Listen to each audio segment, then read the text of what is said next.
Welcome to episode 471 of Geektown Radio. I'm your host, Dave, and with me this week is Darryl. How are you doing? It's great to be back. I'm doing great. How are you doing?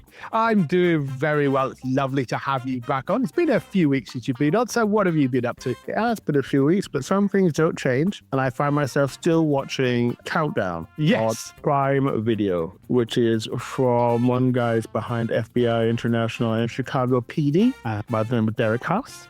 And it's starring Jensen Ackles, who stars in everything at the moment, apparently. Yes. As well as Jessica Camacho from The Flash, Violet Bean, also The Flash. Elliot Knight, I believe, is a British actor, actually, from Birmingham. He's been on Titans, and he's done some video game voice work. Also on Hacks. I know people really like that stuff. I love Hacks, yes. Yeah, and Eric Dane, and a pretty star-studded cast. Countdown follows an elite task force gathered from police officers and DA agents and stuff in Los Angeles as they deal with a sort of terrorist threat. And it's 13 episodes. It's still going on now. So I think the last episode will be this week, and it gets released as a weekly on Amazon. It's a pretty fun ride. Jensen Ackles does star, but it's very much a team effort. So there's just as much time spent with the rest of the cast. And now that I'm this far into it, I can say that there's actually two missions. So there's a time jump during the first season, and they come back to deal with the new threat. And so that's what we're working through now, which I was a bit surprised. But then make up for why it is 13 episodes. Interesting. That's why I wanted to have a look in again. There's some major things that sort of get tied up during the time jump. And we come back, everyone's a little bit different, a little bit wiser. And I think that part's nice to see. We get ourselves a new member of the task force, a Secret Service agent called Ryan Fitzgerald, who talks way too much, played by Joe Dinical, who you might remember from Arrow. He was on Arrow in a regular role for season. Oh, Ragman. And he was also in My Babysitter Was a Vampire, or if you remember the early seasons of Blind Spot. Yes. Yeah, so he's a fun, sort of quirky new ad, very much sort of like comic relief in a way, but obviously still a serious part of the story. As I say, he has pension for talking, and most of these guys are pretty serious. So yeah, I'm just working my way through in enjoying it. I think it's a really good show. I think it's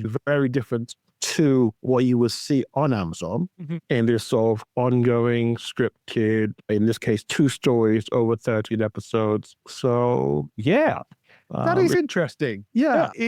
I've seen a couple of episodes of it, and it's one of those that it's not there's anything wrong with it. It's just I keep on meaning to go back to it, and then other things get in the way. But I've been really enjoying the bits that I've seen, but it is quite procedural, networky sort of thing. So it is an odd thing to be on Prime. And it's interesting that it's almost like camouflaged as a procedural, because procedural is obviously weekly, but this is an ongoing story. So it's up to in that way, in that your NCIS people will easily take something like this, but then they get this ongoing extended story. Yeah, I mean, that's really quite interesting. And the fact that they've got 2 stories, one plot line and then another, that's quite interesting for something like this. So I think a major part of why this is around is I think that Prime very much want to keep Ackles around. And I don't think they would have taken this much of a chance without him on the front of it. So I think we're just quite lucky to get this, really. I just don't see this getting made without having someone as high profile for them. And in general, he's obviously a big part of the boys, but he's also appearing on Tracker. They love him there. So his profile is pretty high in terms of people who watch TV across several genres. So I think he's a big reason why this is doing pretty well. Yeah, I come back to it, we'll talk about it again. Yeah, no, totally. And yeah, like you say, he's due back in The Boys. We've also got the Vought Rising spin-off. Yeah. I think he's in the opening of the new season of Tracker as well. I think he's back for a couple of episodes of that. So yeah, Jensen Ackles all over the place right now, which is never a bad thing. Jensen's great. No, he's a very charming guy. I caught this. I think he was on it was something on YouTube, and it was what's in his bag. So like his bag that he takes everywhere. And you think that'd be pretty dumb, but it was just really engaging because he's quite charming. And he tells a little bit about his stories and sort of his experience and talks about his family and stuff. Yeah, I'll like watch this thing for 15 minutes. That's probably why you'll happily watch his shows. So yeah, do, like I say, need to go back to that because I did quite enjoy it. My trundle through Scandal is taking up a lot of my free time when I'm not watching newer things. There's a lot of taking a Scandal. It's pretty wild. Yeah, so I'm working my way through that. But Countdown is definitely one that I'm going to go back and pick up. And it'll be nice because I'll be able to just binge it then as well. So that's good. Okay, so in other genres, I have been watching Alien Earth. I was waiting for that ever since I saw the trailer. As that Gordon Ramsay meme goes, finally some get your teeth into. Yeah. So when a mysterious space vessel crash lands on Earth, a young woman and a ragtag group of tactical soldiers make a fateful discovery that puts them face to face with the planet's greatest threat. And I believe it's a year before the first Alien movie, and we are introduced to a young lady. She's on this sort of idyllic island retreat thing. We're not sure what's going on. And we find out that she is dying. She has a number of things wrong with her. She's going to be part of an experiment. And the experiment is to see if humans can have their consciousness transferred out of their bodies into an artificial one. Yes. Which, in theory, that means immortality. And she, we find out, was pretty much bought from some poor family to be the test case by this up-and-coming corporation, because in this world, it's ruled by corporations. There used to be 5, but this is the 6th one. That is a young challenger called Prodigy, led by Boy Cavalier. Yes, that is the name he chooses to go by. It's a young super genius, trillionaire sort of guy, and he's been spearheading this, and they've been working on it for months. We see the transfer go through, and we see this young girl who's like maybe 13 at the time, transferred into an adult body. And we follow that for the first episode. And how could you not immediately jump into something like that? Then we head off into stratosphere and see this deep space vessel, and we see them come out of hypersleep, whatever the heck they want to call it, and certain things happen there which lead to that very same ship going out of control and slowly heading towards Earth. We don't really know how long it takes because it's all relative and stuff. The events, when that crashes into Earth, it happens to crash into Prodigy territory. And through some interesting things, that young lady is sent along with some young kids who came after her to find out what's happening. And given that it's called Alien Earth, and you can see the poster, I think you know what happened. Yes. And so that's where we jump into it. And the first episode just left me hype. I've been watching every week, and there's just so much more fun, interesting things to see. It's very hard sci-fi. There's this ongoing Peter Pan and Neverland theme and parallels going all the way through. The young lady is renamed to Wendy by Boy Cavalier, and the other ones take the name of the Lost Boys. And I just think it's really good. It's like good, hard, real sci-fi that I haven't seen the likes of since The Expanse, I suspect. Yes. But it's got amazing cast and people who go, I've seen that, I know who that is. So it's got Sydney Chandler, she's excellent in her role. Babu Cisse, and I remember him from Into the Badlands. Yes. Yes, who else? Timothy Oliphant plays a synthetic who does a very good job of being creepy, and we're not entirely sure what he's after or what he ultimately wants. There's an actor from Shadow and Bone.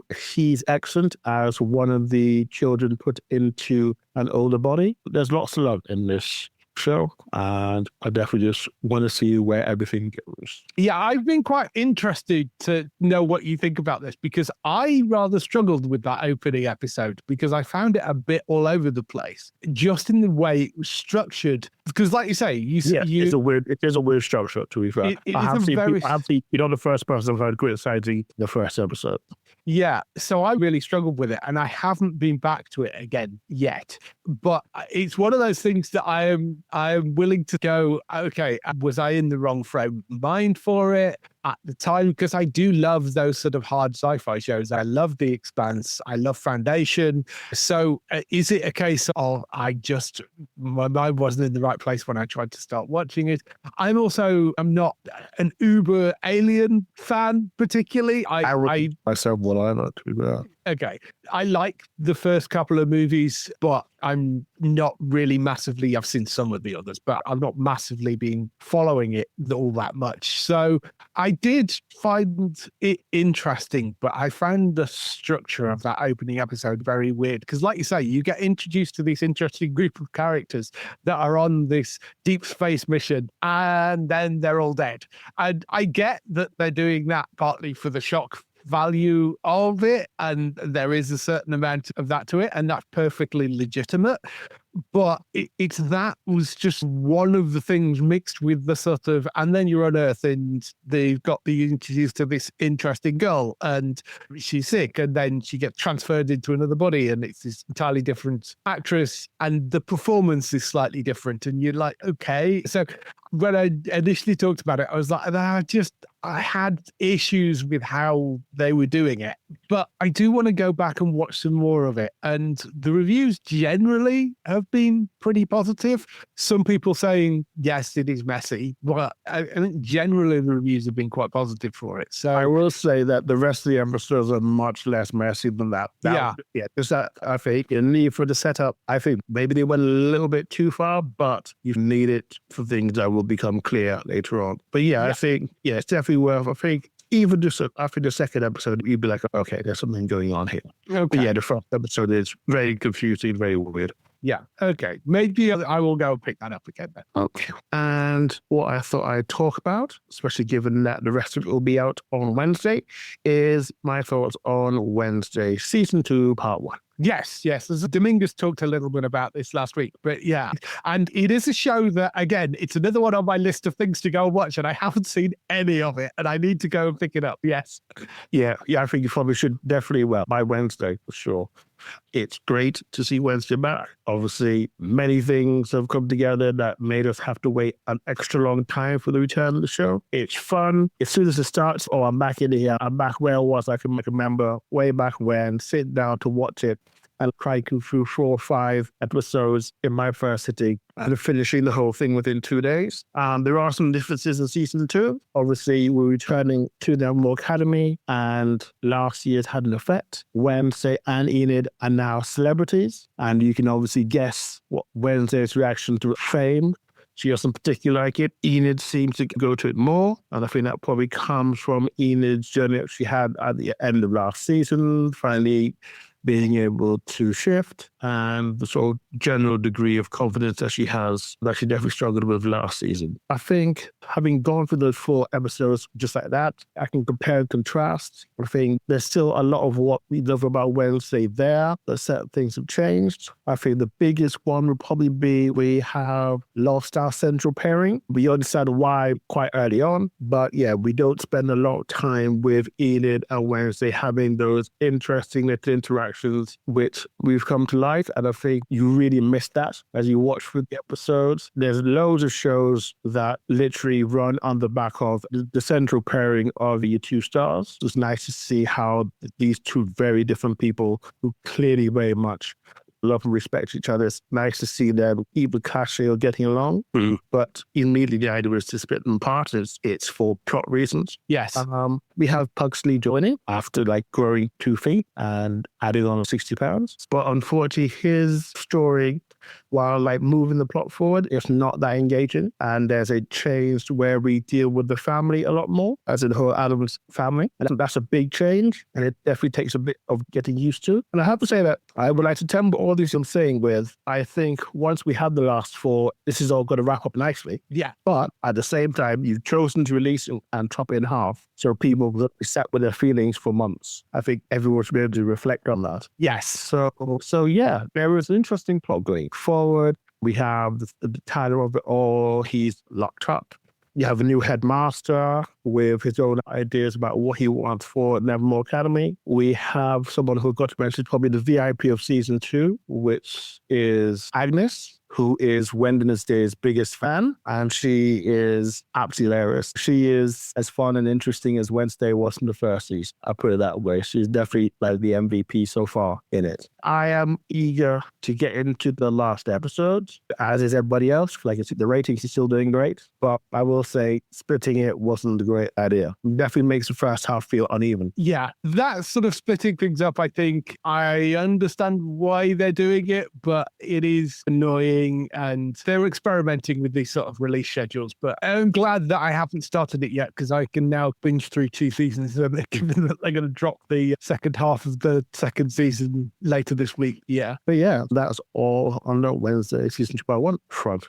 Then one last thing from me. I finally got to watch something which I planned to watch ages ago before it was pulled off of the SVOD because it had like a full start release for some reason. And then it appeared again a few months later. Now, this is F, Marry, Kill, starring Pretty Little Liars' own Lucy Hale Yes. in the main role. And it is a sort of comedy slasher pastiche sort of thing. It's a very odd genre, but it is fairly fun and fairly wacky. And so it goes, as a serial killer targets women on dating apps, a true crime junkie must figure out which of her 3 dates is an F-boy marriage material or is trying to kill her. Excellent. Yeah. So there is the good and the bad. The good is it's an interesting story, but I think the bad is that the structure is there. We know exactly what's going to happen. It is very much pushed into a unexpected frame. But on the good side, it's pretty funny. Very good in places. Lucy Hale is great as the lead. Also, people in there. Brooke Nevin, who I remember from Breakout Kings. Virginia Garter from The Runaways is in here as well. Yes. Granddad Goodacre, who's been in quite a few things. We see this young woman who's just hit 30, recently split from her long-term boyfriend, who she doesn't think much of, and she's just trying to get back out there. All the while this serial killer's going around taking out women at a rather alarming rate. But yeah, I would say it's funny in places. It does lag from time to time. I feel like I happened to figure out who did it a little bit too early for my liking. Right. I was like, what's the easiest twist? I went, oh yeah, I was right. Oh dear. So yeah, it's pretty fun. I can see it's from the BuzzFeed Studios, and I think that explains a lot. Yes, I noticed that. Yeah, I saw that. I just saw that flash up. Oh, yeah. Okay, that explains so much. So if you want something to put your brain away and watch that evening with a little popcorn or takeaway or something, I would definitely recommend this. But I would say nothing more than that. It's not breaking any new waves or anything like that. Yeah, yeah. So that's F, Marry, Kill. That's available on Prime Video. Awesome. Yeah. I saw a movie this week as well. I actually finally got around to watching Superman because it came out on home release to buy. I went and picked up Superman. I have really been wanting to go and see this and just didn't manage to get to the cinema at the time. I was really intrigued. It's the reboot of the DCU, big splashy opening sort of thing. It's the thing that James Gunn really has to nail to get right. And I really think he does. Uh-huh. I loved it from start to finish. I love the tone of it. I think it's got very much the tone of the sort of 1970s films, but updated for a modern audience. I think it carries that sort of spiritual heart to it. It's so refreshing. And I'm not hating on the Snyder stuff because I did like some of the stuff that they did with that. But I like the fact that this is a fun movie. It's not trying to do anything particularly dark with it. It's got a superb lead as David Corenswet as Superman and Clark. His Superman's on point. His Clark is on point as well. And I love how they open it with this sort of mid-battle kind of thing. And I think that's a really nice way of introducing it without going through all the history of the stuff that we don't need to see anymore. So you skip over all that. You're quickly introduced to a bunch of characters, including Lex Luthor, which Nick is doing a wonderful job chewing scenery, that Nicholas Hoult. And I also like the fact that you have a villain in Lex Luthor who, yes, his motivation is basically, I hate Superman and I don't trust him. But we've had so many villains recently which have been like Thanos, of he's doing something which he believes is right for a particular reason. And when you look at somebody like Thanos, he's not entirely wrong in what he's saying. He's just going about it the wrong way.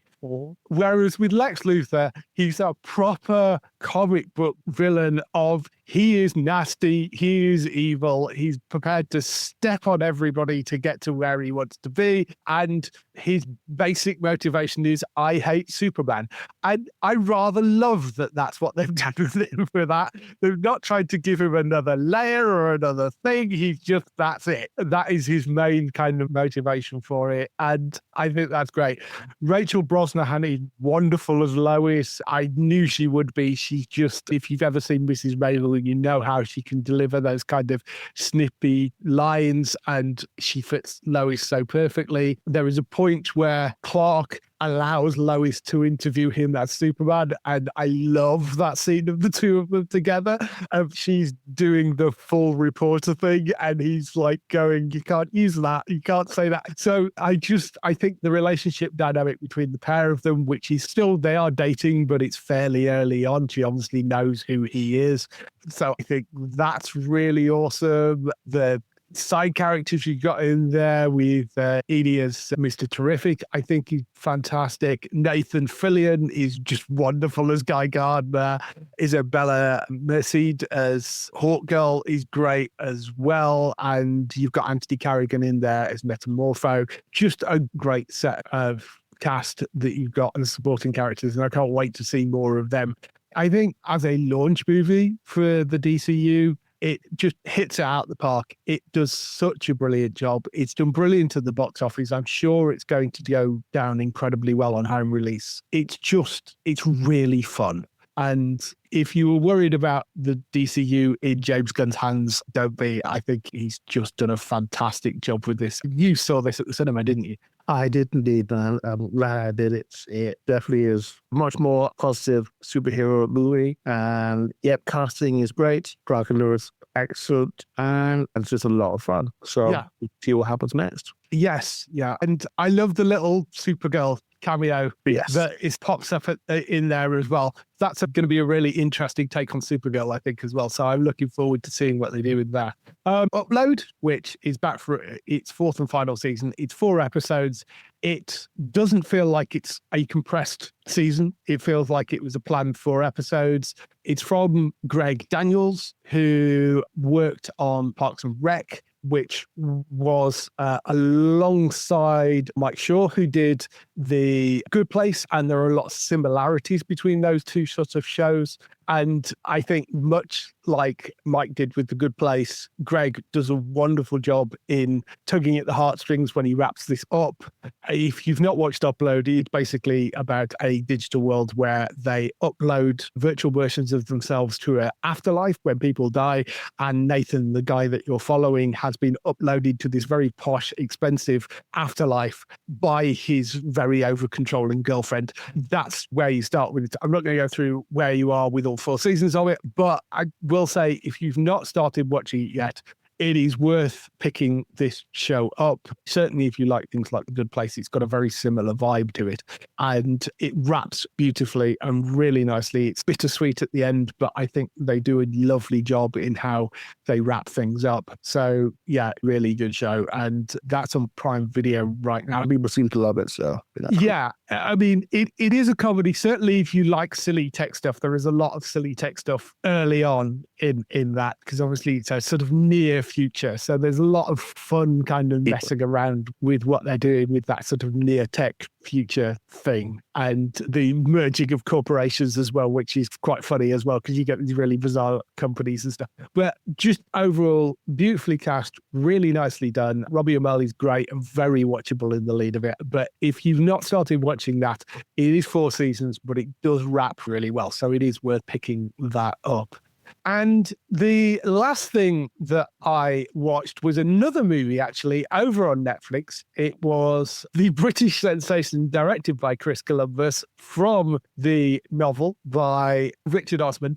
And it is The Thursday Murder Club, which I think there's a lot of people waiting for this to come out because there's so much love for that book. It's all bestseller novel. Wow. And the cast is ridiculous for it as well. But the essential basis for it is there is a group of elderly people that live in this retirement community. They're amateur sleuths, and they have this thing called the Thursday Murder Club, where they go and try and solve cold cases that they've acquired the files for. And it starts off with them looking into one particular cold case, and then there is an actual murder, and they get involved in solving that. So the cast is led by Helen Mirren, Pierce Brosnan, Ben Kingsley, and Celia Emery are the sort of main group of the Thursday Murder Club. And you've got other names that you'll recognize in there, like Daniel Mays, Tom Ellis, Richard E. Grant pops up. There's a bunch of other people in there as well, which I'm sure you'll know. Jeff Bell as well. Jonathan Pryce, of course, and David Tennant. How can you forget David Tennant? There's just these great casts that they've picked up for this. The story moves along really well. It is tonally like the type of thing you'd see at 8 p.m. on the BBC. It is that sort of light, there's been a murder kind of thing, mixed with comedy, drama, very British. Something like Death in Paradise, I think, would be a kind of tonally thing that you would put it next to. If you like that sort of stuff, I think this is well worth watching. The story trots along really nicely. There's some interesting twists and turns in terms of what's happening with the murder and the solving bits, but that opens another can of worms. And so you've got all this sort of back and forth going on. The lead cast are obviously great because, I mean, it's Helen Mirren, Pierce Brosnan, Ben Kingsley, and Celia Emery. You know, you can't really, they're good, they're good. So I know this has gone down incredibly well on Netflix. I rather suspect, because he's written more books, so I suspect they will do more of these as a movie franchise that will run out on Netflix. But I can't wait. I think they've done a wonderful job with it. So I'm looking forward to seeing what more they do with this. You're obviously aware of this, even if you've not seen it. Yes, it was on Friday. Of the 6 people in my anime group, 4 of them were talking about this when we were saying goodbye for the weekend, basically. So yeah, I know it's a pretty big deal. And I have, off and on, I can remember at least probably listened to these 3 interviews with Osman about it, about the various installments of the books, because he's off and on 5 Live talking about it. Yeah. Yeah, that's why I knew something about it, even though I haven't watched it yet. Yes, definitely worth going to look at that. I'm glad that they stuck it with a movie as well and didn't try and stretch it out over a series, because I don't think there is enough plot to have stretched it out across that. I think it worked perfectly well as a film. It's 118 minutes in total. It's a reasonable length. It's a good little enjoyable watch, and I really loved it. Hopefully they will do more of them in the future. So that's all the stuff we've been watching this week. Let's move on to some TV and film news.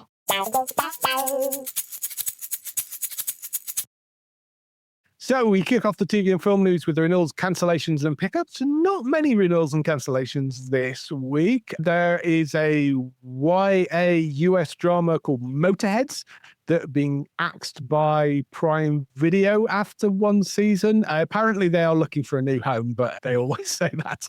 So I don't necessarily think anybody's going to pick this up. Were you even aware of this show? Because I don't think it come across my radar at all. So I was aware of it, because I think it's ne'er-do-well kids dealing with motorsports and stuff to sort themselves out. Basically, that was the sort of story. But yeah, and sort of looked to it. Yeah, it didn't intrigue me, so I just sort of left it alone. Yeah, Ryan Philippe was one of the leads in it. There you go. Former NASCAR driver and body shop owner. So yes. So that has gone. And the rather more surprising one, the Waterfront, cancelled by Netflix after 1 season. Another one of those which I think didn't get the numbers, but was rather beloved by the people that saw it. This happens with Netflix. Algorithm says no, and it ends up getting cancelled. A good cast of it. Holt McCallany has the lead. Melissa Benoist is in there as well from Supergirl. We seem to have a decent set of cast for it. Topher Grace in there as well. But yeah, from Kevin Williamson, who who is involved with the Scream franchise, is probably what he's best known for. But yeah, it seems to have gone down really well with the people that actually watched it, but apparently there weren't enough eyeballs on it. I don't know what you know about this. You got for being a bit of a wild soap style show. Yeah. Which I thought was an interesting thing for Netflix to go for. I did hear more about it than the average Netflix show, which is like crickets usually. But yeah, it's a shame it has left us after one season. Yeah, I think there's a lot of people quite upset about that one going, unfortunately. I feel like if I was selling or something, I would need to be either getting like a guarantee of at least 2 seasons or more money. So that at least if I have to walk away after a season, I don't feel too bad, because it just seems to happen too much. Yeah, it's that Netflix death loop of they release a new show, people don't watch it because they don't trust Netflix to cancel it. Netflix goes, oh, it didn't get the eyeballs on it, so they cancel it. And the people that did watch it come out the woodwork going, why have you cancelled that? It was a great show. And the problem, I think, is marketing. There is good stuff on Netflix. It's just the amount of eyeballs that they need on something to get it renewed seems outrageously high. It's unless it's a breakout hit like Squid Game. I don't know, or Stranger Things. And not everything is going to be that level. And Netflix really need to do something about the algorithm. But that's a problem for them, unfortunately. On the renewal side, there are 3 things. Deli Boys, which I think is on Disney Plus over here, that's been renewed for a 2nd season. Fred Armisen apparently is joining the cast as a series regular for the 2nd season of that. Ballard, not officially renewed, but it looks like it probably is going to get a 2nd season because they announced these shows that have been given California tax credits for, and it was on the list for a 2nd season. Although they haven't officially announced that they're getting a 2nd season, it looks like that they've got the money in place to shoot it now. That's fair enough. And Death Valley, which is the BBC dramedy series, that has been renewed for a 2nd season, and filming has just started in Wales for that. We have a bunch of advanced air dates this week. Taskmaster, we know he's coming back on the 11th of September on Channel 4, which is the 20th season of that show, incredibly. And when it's going out in the UK, Thursday, 11th of September, it's also going to go out on the Taskmaster YouTube channel in the US. So they're releasing it on YouTube directly for the US audiences. I think one season did go onto the CW at one point, but they've decided rather than do that, they're just going to release it directly onto YouTube for the US fans. I mean, it's one of those shows, I think, that has got a small dedicated following in the US. So I think that's quite a sensible way of doing it. Why not? And it's going out day and date with the UK. So it will be on the 11th of September. It will be a weird time because it goes out quite late here. But yeah, Thursday, the 11th of September for that. I think that makes quite a lot of sense for that sort of show, I would have thought. Yeah, I think so. I've seen just during on my YouTube feed, I can remember Taskmaster Australia pops up every now and then. Yeah. So yeah, I don't see why it shouldn't do okay there. Yeah, I think that's a really good way of releasing it. Just put it up onto the YouTube channel for the US audience. And because they can sell advertising through that in the same way that they do normally. I'm sure. I don't know why. Yeah, for that sort of show, that makes perfect sense. Into the Badlands, as you mentioned earlier, that originally went out on Prime Video in the UK, but all 3 seasons of that are dropping as a box set on Thursday, the 18th of September onto ITVX. It's another one of their box set buys. If you haven't seen Into the Badlands, you can get all 3 seasons of that on ITVX from the 18th. You loved this show, I seem to remember. Yes, I followed the show closely when it first came out. It had a rocky road during, like before, wasn't during. I think there's a massive gap between the 2nd and 3rd season. Yeah. But yeah, excellent show, excellent level of martial arts. Nick Frost turns up. Yes, I remember. And you'd be surprised at how fast a big man can move. Let's leave it at that. So yeah, really great series. And yeah, if you can just sit down and watch it at your own pace, I think that's an excellent choice. Yeah, ITVX has become this really wonderful home of kind of old box sets of, half if not all of the CW stuff is now on there, the superhero stuff. They've got like Flash Arrow, Batwoman, I think is coming on soon. They've got Black Lightning, but they've picked up a whole bunch of those shows, doing basically what E4 used to do. And but they're dropping them onto ITVX as box sets. And I think that's fantastic. It's a great way of filling out their catalogue. And if you're stuck for something to watch and you want to binge your way through some old box sets, they're all on there. So I think that's great. High Potential Season 2, we've got a premiere date for that. It's coming Wednesday, the 17th of September onto Disney Plus in UK and Ireland. That's the day after it comes out on ABC in the USA. They're doing it next day, which is fantastic news. First season of that was hilarious and just brilliant. Caitlin Olsen's phenomenal. Really fun shows, really great cast, and it'd be fun now that they have a big bad to deal with for at least part of the season. Yeah. Definitely worth watching, definitely worth getting season 1 if you haven't already. Yeah, if you haven't watched season 1 of High Potential, it is another one of those incredibly intelligent person ends up helping the cops. But I love Caitlin Olsen's character in this. She's just so charming to watch. And the fact that she's incredibly hyper intelligent, but her life is incredibly messy and it just balances really well. I mean, it's so good. So if you've not watched season 1, go and binge your way through the whole of season 1 on Disney Plus UK, and season 2 out Wednesday, the 17th of September. There's a one-off thing coming to You and Gold, which is not a channel we talk about very much here, but Fawlty Towers, the play. This is a recording of the stage version of Fawlty Towers, coming Friday, the 19th of September to You and Gold. Basically, the setup for it is Fawlty Towers on stage. What they've done is taken 3 of the sitcom's most iconic episodes with the hotel inspector, the Germans, and communication problems, and then weave them all into one stage show, essentially. I think that could be a really interesting thing to watch and fun and funny. I'm very intrigued to see how well they do it. But yeah, that's Fawlty Towers the play, coming Friday, the 19th of September at 9 p.m. on You and Gold. You can find that, and it'll be on the You streaming service as well. Billy the Kid, season 3 of that is premiering Monday, the 29th of September. Actually, the press release I got today actually said Sunday the 28th, but that will put it out before it goes out in the US. So it might be there on Sunday. I don't know. But Monday the 29th of September at 2 a.m. on MGM Plus in the UK definitely should be there if it isn't there on the Sunday night.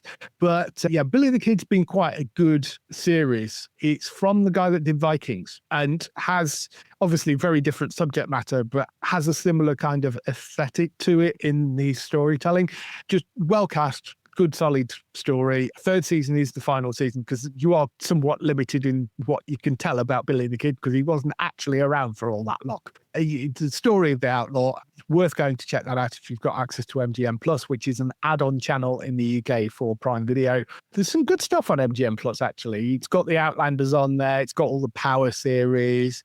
There's a few other bits and pieces, including another new show, which we'll come to in a minute. But yeah, Last Leg, season 33 of that. We've got a date for Channel 4, 17th of October. So that's coming obviously at 10 p.m. as always. That will be back. And that other show on MGM Plus, it's a new version of Robin Hood coming 2nd of November to MGM Plus. This does look really interesting. A lot on marketing for that.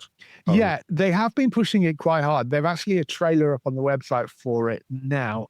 It's got a newcomer called Jack Patton as the lead in it. And it's one of those shows that's trying to take the sort of mythology of Robin Hood, but embed it slightly more in a sort of grounded reality. So it is set during the Norman invasion period. Rob is a Saxon forester's son whose life is turned upside down when the Norman invasion of England.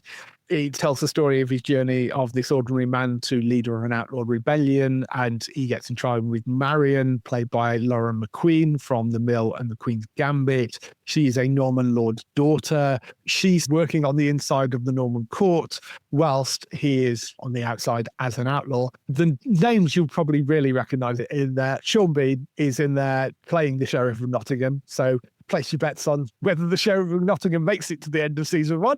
And Connie Nielsen from Gladiator and Wonder Woman and a whole bunch of other things. She's playing Eleanor of Aquitaine in this. And you've got Lydia Peckham in there and Steve Waddington as well. Its showrunner is John Glenn, who worked on SEAL Team, and the director is Jonathan English, who worked on The Ark, which is a very different type of show to this, much as I love The Ark. But yes.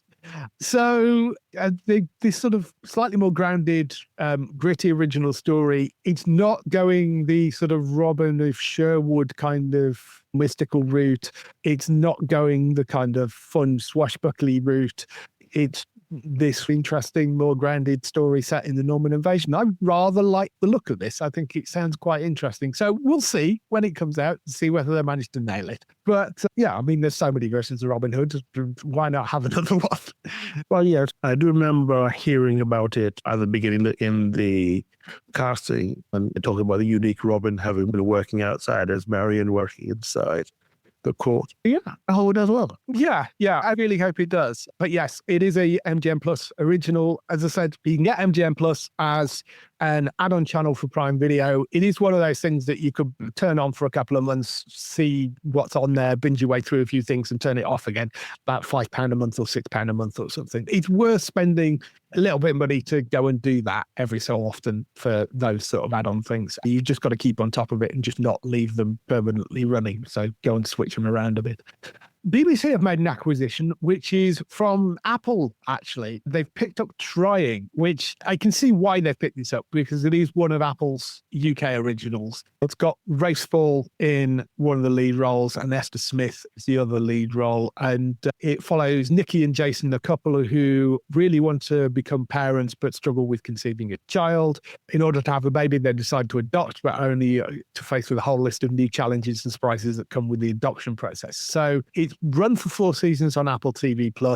Apple have started selling some of their shows on to ITV. I think have picked up some as box sets. BBC have now taken this, which I think makes perfect sense. If they're older shows on Apple TV, why not sell them on to a few other people, basically as promo things? So you watch the first season on BBC. If you like that, you might go and get an Apple subscription for a few months. So it makes perfect sense to me that they're doing this. It's been very highly rated and very highly reviewed. I haven't personally watched it, but I've heard very good things. Apparently it's quite funny and worth going to check that out. It's a half-hour drama comedy, basically. Comedy more than drama, but yes, worth going to check Trying out. Sunday the 8th of September, it's going on to BBC iPlayer and channels. It's also been renewed for a 5th season as well, so it's not like it's ended its run on Apple. But yeah, it does seem like a good idea to get Apple TV stuff in front of more eyeballs. Yeah, absolutely. Because there's, as we've said before, there is some brilliant stuff on Apple TV. It's very much up there with HBO with the level of the quality of their stuff.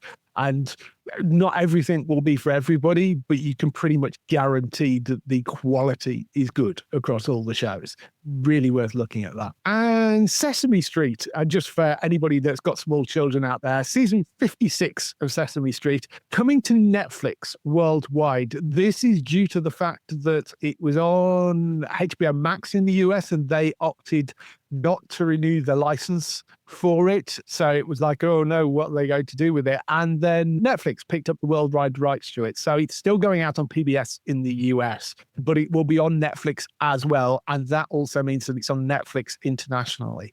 It's coming Monday, the 10th of November for its 56th season. If you've got small children, Sesame Street, definitely something that you want to put them in front of at some point. Worth checking that out. There have been a number of pickups this week as well that was announced.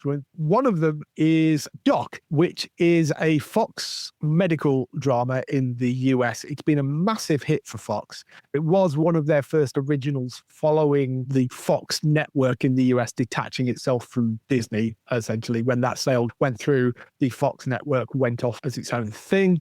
So it's one of their first kind of original shows. But stars Molly Parker from House of Cards and follows her as Dr. Amy Larson, a once hard-charging chief of internal and family medicine at Westside Hospital in Minneapolis. After a traumatic brain injury erases the last 8 years of her memory, Amy must rebuild both her personal and professional life from scratch. She has no recollection of the patients she's treated, colleagues she's clashed with, the soulmate she divorced, or even the man that she now loves. Her only constant is her estranged 17-year-old daughter, who she only remembers as a 9-year-old, and a small circle of devoted friends. So second season starts soon in the US. It's going to be coming September to Sky Witness and now in the UK. Yeah, I think I like a decent medical drama. This one sounded like it was an interesting, different take on it. Do you know much about this? I didn't know. Is this one of the shot in Vancouver? Feels like it should be. Oh, that's a very good question. I'm not sure off the top of my head if it is. But yeah, it is very popular. I know that one. And it's Molly Barker from Lost in Space, which is cool. It was brilliant in Lost in Space. Oh, it's a Toronto film by the looks of it. Ah, there you go. Yes. So should be one that's you're aware of. Yeah, I am anywhere. I haven't seen anything. I haven't been that much involved. But yeah, I do remember seeing when it was during its filming. Yes. Yeah. So yeah, Molly Parker's the lead in it. It's got Scott Wolf in there, who people will know from things like Party of Five. Nancy Drew more recently, that series. Then you've got Omar Metwally is in there, who was in The Affair. John Ecker and Aram Van as well is the other lead. Oh, Felicity Huffman apparently turns up in season 2. But yeah, so I think that sounds like an interesting one. It's starting in September, later this month, on Sky Witness and now in the UK. So you'll be able to catch that there. The Hunting Party is another new show that's been picked up. This one by Ewan Alibi. It's one of those NBC series which the reviews of it are absolutely scathing. What I can see, his Rotten Tomato score is like in the basement. But I think it sounds wonderfully fun and quite silly. And it stars Melissa Roxburgh from Manifest, which was another wonderfully fun and silly show. And it's been renewed for a second season, so it is coming back. But when a secret prison suffers a mysterious explosion that allows the nation's most violent serial killers to escape, a former profiler is thrust back into a thrilling game of cat and mouse. Alongside a team of soldiers, spies, and special agents, she has no choice but to track down and recapture these dangerous criminals before they kill again. Like I say, Melissa Roxburgh is the lead in it from Manifest, renewed for a second season, coming to you in Alibi in October. We don't have an exact date for it, but yes. Yeah, the premise is pretty wacky. If you were to choose to go in and watch it, you're going to see some familiar faces. I think for you, you probably recognize Josh McKenzie. Yes. Then Nick Wesher, if you're a Revenge fan. And then there's Patrick Sambongui, who was The Flash, who was the chief detective for most of the run of The Flash. Yes. Before he retired, and then became like the mayor or something. Yeah, this is another one this one films in Vancouver. But I don't know. I think they might be haven't figured out where they're going to film next season. But yeah, the first season filmed various spots around Vancouver. And yeah, it is a fairly wacky premise. I know more details. It is wackier than you even realize from that little thing. Yeah, I mean, I think it speaks for them. So. Yes, it was one of those that when we got all the bloodbath stuff through, the people were going, the Hunting Party's never going to survive, and absolutely shocked when NBC renewed it. So clearly there must be an audience for it. So yeah, I'm quite intrigued to see it. It sounds like it's going to be one of those silly, fun shows. That's called The Hunting Party, coming to you in Alibi in October. I feel like this is hitting the same sort of niche as Blind Spot did way back when. Yes. It's that level of wacky, but yes. It got a central team that I think people quickly quite bond with. You just always want to see what happens next. There's always another secret being teased. Cool. Yes, I'm looking forward to seeing that, see when it comes out. Like UK TV has also acquired a couple more things as well. Harry Wild, which is coming to you in Drama in this October. Now, a couple of seasons of this have already aired. They were both Acorn TV dramas. A couple of seasons, I think, have aired on either Channel 5 or the BBC, I think possibly have aired some of them. But Harry Wild's Irish mystery drama led by Jane Seymour, who you'll know from, well, Dr. Quinn Medicine Woman, amongst other things. And she is a sharp-tongued literary professor adjusting to retirement when she's mugged, recuperating in the home of her son, played by Kevin Ryan. A detective in the Dublin police, Harry stumbles across a clue in one of his cases. When dismissed, she takes matters into her own hands, launching herself into crime solving with the unlikely help of a streetwise guy's young sidekick called Fergus, played by Rowan Ned. They've picked up all 4 seasons of that, and they're putting out all 4 seasons, which are going to go up on You and Drama and the streaming service You. This is actually a free-to-air premiere of seasons 3 and 4 in the UK. So they are on Acorn TV, and the first 2 seasons have been out somewhere else. He's also renewed for a 5th season as well. So if you like those sort of crime drama things, that's one to check out, I think. The other thing they've picked up is called Art Detectives, which has gone down incredibly well for Acorn TV. It follows D.I. Mick Palmer, played by Stephen Moyer, who you'll know from things like True Blood, and DC Shaziz Malik, played by Nina Singh from Verdi and the Lazarus Project. They're members of the Heritage Crime Unit, and their job is to tackle murder and mysteries steeped in the world of art and antiques. Cases take them from old master paintings to Banksy street art to medieval manuscripts and even collectible vinyl. So it sounds like it's a really interesting, different premise for that sort of crime show. Second season hasn't been ordered yet, but he's incredibly likely because apparently it was Acorn TV's most watched series premiere of all time. Yeah, the people seem to really like this. It's called Art Detectives. Both Art Detectives and Harry Wild coming in October.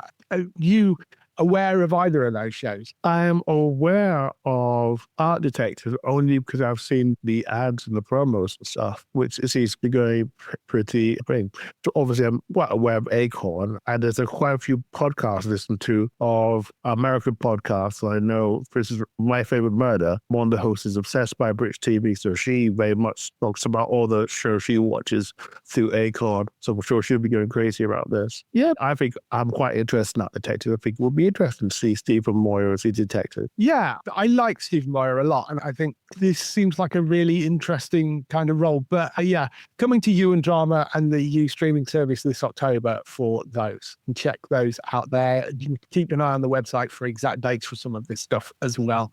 The other thing that happened this week was it was D23 over the weekend, which is Disney's big event for fans. So there were a few announcements that came out of that. So we'll just run through what they said. There is a new film called Hexed coming out in autumn 2026. It's a new animated feature from Walt Disney Studios. It's an all-new original film which will follow a teenage oddball and his mum who discover his weirdness is actually hidden magic, transporting them into a world where magic can run free. So that's the setup for that one. That's called Hexed. 2 new characters joining Zootopia 2, which is landing in theatres on November 26th. They did reveal first new look at the characters as well at the show, but Mayor Windancer, voiced by Patrick Warburton, and EMT Otter and Baroness Bear, both voiced by Yvette Nicole Brown. Diary of a Wimpy Kid, The Last Straw, which I think the name hadn't been released up until this point, but that's the next installment of the Diary of the Wimpy Kid franchise coming to Disney Plus on December 5th. Also got a name for Ice Age 6. It's now called Ice Age Boiling Point. It's a new film will take the herd to never before seen corners of the treacherous lost world. That is coming on February 5th, 2027. Pixar's Hoppers, which is the next big Pixar film, that got Piper Kerder and Bobby Moynihan and John Hamm doing voice roles in that. The film will follow Mabel, an animal lover whose mind is transferred into a robotic beaver to communicate with animals, which I love as a concept, but that's coming to theatres in March 2026. Toy Story 5 is going to premiere in summer 2026. They've announced Conan O'Brien is joining the cast as a new character called Smarty Pants. So that will be coming as well. That's the 5th Toy Story. And they announced the lineup of upcoming Pixar movies. There's one called Gatto coming in 2027, which follows a black cat named Nero, indebted to a feline mob boss. Nero finds himself forced to forge an unexpected friendship that may finally lead him to his purpose. Then we've got The Incredibles 3 coming in 2028 and Coco 2 coming in quotes 2028 and beyond. So they haven't quite decided with that, but yeah, those are coming up as well. Lots of animated Disney stuff around. Quite looking forward to Toy Story coming, and the Pixar movies are always great. Hoppers, I really like the sound of. I think that sounds wonderfully bonkers. There was a little bit of Star Wars news as well. Star Wars Starfighter, they've announced the cast that are joining that film, along with Ryan Gosling, who we knew was going to be the lead of it. But it's from Sean Levy, who's the director of Deadpool and Wolverine, amongst other things. We don't have any plot details for it, other than we know that it's going to be the first film, I think, to take place after the events of Rise of Skywalker. It's going to be an original story. They're saying that some of the sequel characters could make an appearance, but they haven't announced any of that yet. Who they have announced is Matt Smith, of course, former Doctor Who, Amy Adams from Sharp Objects and a million other things, Aaron Pierre from the upcoming Lanterns DC series, Simon Bird, randomly from the In-Betweeners, is in there, Daniel Ings from The Gentleman and the Gold, Mia Goth from Maxine, Jamel Westman from Hamilton, The Epic Serpent, and Flim Gray, who was in Winnie the Pooh, Bloods and Honey 2 and Borderline. So, yeah, that's the cast for that. There's some decent names in there. I don't know everybody, but yeah. I mean, a lot of weight on his shoulders being the first cinematic Star Wars thing in a very long time since the sequel, and certainly Rise of Skywalker was not good. So I think, if we're being fair, so I'm expecting to quite hit it like that before we see. Something on later was a little disappointing in terms of its. Yeah, there's no point in being around the bush. It was not a good film. It amazes me that at no point did anybody involved in those sequel trilogies sit down in a meeting and go, don't you think we maybe ought to plan this out and have a plot that goes through all three of these and actually follows something, and we have a start, a middle, and an end? At no point that discussion ever seems to have happened. And because of that, they're all over the place. The first movie was fine for it was, and yes, it was basically a homage to A New Hope, but okay, that's all right. I quite like the second film, and it sent it off in some really interesting directions. Yeah. And that third movie was a horrific mess. We'll see what Sean manages to do with this. At least he's not carrying that Skywalker baggage with him, which I think is probably a good thing. So we'll see. And there was a little bit of Harry Potter news that dropped as well this week. The beloved Warwick Davis is returning to the Harry Potter franchise in the new TV series, reprising the role of Professor Flitwick, which of course is the role that he played on the big screen in the films. And I think he's the first and probably only cast member to actually make the transition from the film to the TV universe version of these. But then again, if you're looking for a little person actor, you go to either him or Peter Dinklage at this point if you want a name. Pretty much, I think those are the names that are around for this. And let's be honest, we know Warwick. We've interviewed Warwick many times at Comic Cons, and Warwick is not going to let that role go to somebody else if he can do it. Absolutely not. I love Warwick to death, but there is no way he's going to let go of that role if they offer it to him. He's not going to be, oh, no, I don't want to. He's going to take it. Of course he is. I'm not remotely surprised that he's taking this role. Yeah, he's going to be reprising the same role in the TV series. They did announce some more people. Hogwarts students, Elijah Ocean from Ted Lasso as Dean Thomas, Finn Stevens from A Haunting in Venice as Vincent Crabbe, William Nash from Serpent Queen as Gregory Goyle. The Hogwarts staff, we've got Serene Saber from Doctors as Professor Sprout, Richard Durden from Hell as Professor Binns, and Brid Brennan from Brooklyn as Madame Poppy Pomfrey. And the other little person role is from Gringotts, Lee Gill, who is in The Joker. He's been in a number of different things. He's playing the Goblin banker Griphook in that as well. Those are the new casting for that. The casting's been interesting for this. We've talked, I think, before about the slightly problematic casting of Snape because of what it does to the characters of the story. But apart from that, that, when they announced Nick Frost was going to be Hagrid, I was like, yeah, okay, that works. And the kids that they've got playing the leads certainly look the part. They're newcomers, so who knows what the acting ability. But yeah, have you any interest in this Harry Potter series at all? No, I will be watching. I wish them well, but yeah, personally, I will be watching. Yeah, it comes out on HBO Max. Is going to be the place where you can watch this. And obviously, we don't have HBO Max yet. It launches at some point in the earlier half of 2026. This isn't coming out until 2027. So there's plenty of time. No, it won't be called then.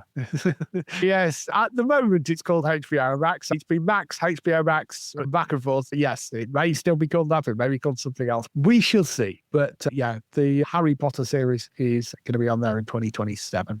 So that's all the news we've got for this week. Just some highlights for next week on TV coming up.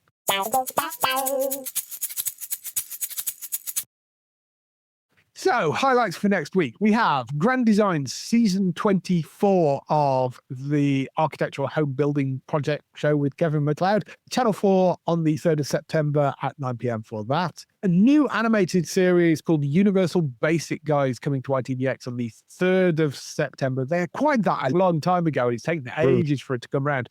But it's about two brothers who lose their jobs to automation but are giving $3,000 a month in a new basic income program. That's the animated comedy setup for that.